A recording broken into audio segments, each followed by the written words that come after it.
Les cieux et les cieux des cieux ne peuvent te contenir. Ces mots sortent de la bouche de Salomon, juste avant qu'il demande à Dieu de venir habiter dans un temple fait de pierre. Une contradiction? Non. La plus profonde vérité sur la nature de la prière. Nous sommes dans 1 Roi chapitre 8, et Salomon vient d'achever le temple de Jérusalem. Mais avant la première offrande, avant la première louange, il fait quelque chose d'extraordinaire, il prie.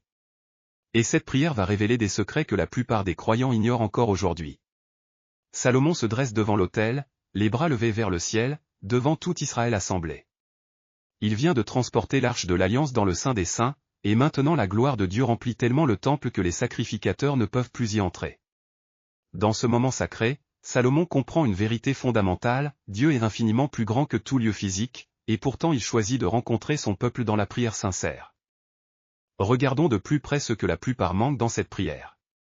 Premier détail, Salomon commence debout, puis s'agenouille au verset 54. Cette progression n'est pas accidentelle, elle révèle une humilité croissante devant la grandeur de Dieu. Deuxième détail frappant, au verset 27, Salomon déclare que même les cieux des cieux ne peuvent contenir Dieu, puis immédiatement au verset 29, il demande que les yeux de Dieu soient ouverts sur ce temple. Il comprend que Dieu transcende l'espace tout en choisissant de se manifester dans des lieux spécifiques.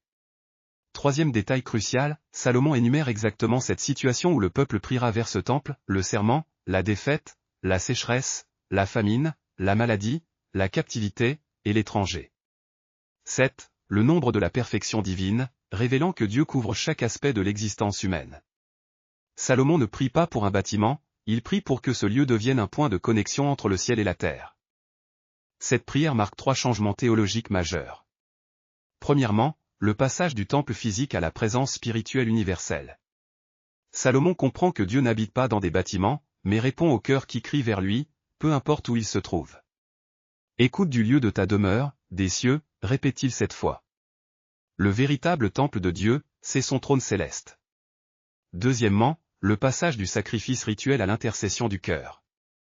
Bien que Salomon offre des milliers d'animaux en sacrifice, le cœur de cette cérémonie n'est pas le rituel mais la prière. L'intercession devient plus puissante que l'offrande. Troisièmement, et c'est révolutionnaire pour l'époque, le passage d'une nation isolée à un témoin pour toutes les nations.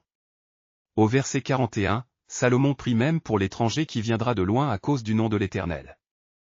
Israël ne doit plus être une nation repliée sur elle-même, mais un phare pour que tous les peuples de la terre connaissent ton nom. Cette vision universelle annonce déjà l'Église du Nouveau Testament. Dans les cours du temple, les animaux du sacrifice observent cette scène extraordinaire avec un mélange d'émerveillement et de tristesse. Regardez. Salomon comprend enfin ce que nous avons toujours su. L'Éternel ne peut être enfermé dans des murs de pierre. Du haut des cieux, je vois sa gloire remplir ce temple. Mais elle déborde déjà vers toutes les nations. Cette prière ouvre les écluses célestes. Nous allons mourir en sacrifice aujourd'hui, mais cette intercession vivra éternellement. Salomon prie non seulement pour Israël, mais pour tous les peuples qui chercheront l'Éternel. Les humains reçoivent un tel privilège, parler directement au Créateur. Pourtant combien négligeant cette grâce et cherche Dieu partout sauf dans la prière? Aujourd'hui, la création entière retient son souffle. Cette prière unit le ciel et la terre d'une manière nouvelle. Les connexions avec l'ensemble des Écritures révèlent la profondeur prophétique de cette prière. En Exode 25, 8, Dieu avait dit, « Ils me feront un sanctuaire, et j'habiterai au milieu d'eux. » Salomon accomplit cette promesse, mais va plus loin en reconnaissant que la vraie habitation de Dieu transcende tout bâtiment. Cette vision annonce directement les paroles de Jésus en Jean 2h19, « Détruisez ce temple, et en 3 jours je le relèverai. » Le Christ devient le véritable temple, et par son sacrifice, nous devenons nous-mêmes un temple spirituel comme l'enseigne Pierre. La prière d'intercession de Salomon préfigure aussi notre appel dans Exode 17h16, une guerre spirituelle permanente qui exige la prière constante. Comme les mains levées de Moïse, la prière de Salomon maintient la victoire spirituelle. Et cette vision universelle, que tous les peuples connaissent ton nom, se réalise pleinement dans la grande commission de Matthieu 28. Salomon priait pour ce que nous vivons aujourd'hui, un temple spirituel mondial uni dans l'intercession. Comment cette prière transforme-t-elle notre vie aujourd'hui? Premièrement, elle nous enseigne l'intercession stratégique. Salomon ne prie pas dans l'émotion mais avec une vision claire des besoins futurs de son peuple. Nos prières doivent couvrir les 7 domaines de l'existence humaine, nos engagements, nos défaites, nos besoins matériels, notre santé, nos relations brisées, et même ceux qui ne connaissent pas encore Dieu. Deuxièmement, elle révèle que Dieu écoute même quand sa présence semble lointaine. Salomon prie et écoute des cieux, reconnaissant la distance, mais avec une foi totale dans la réponse divine. Dans nos déserts spirituels, continuons à prier vers le ciel.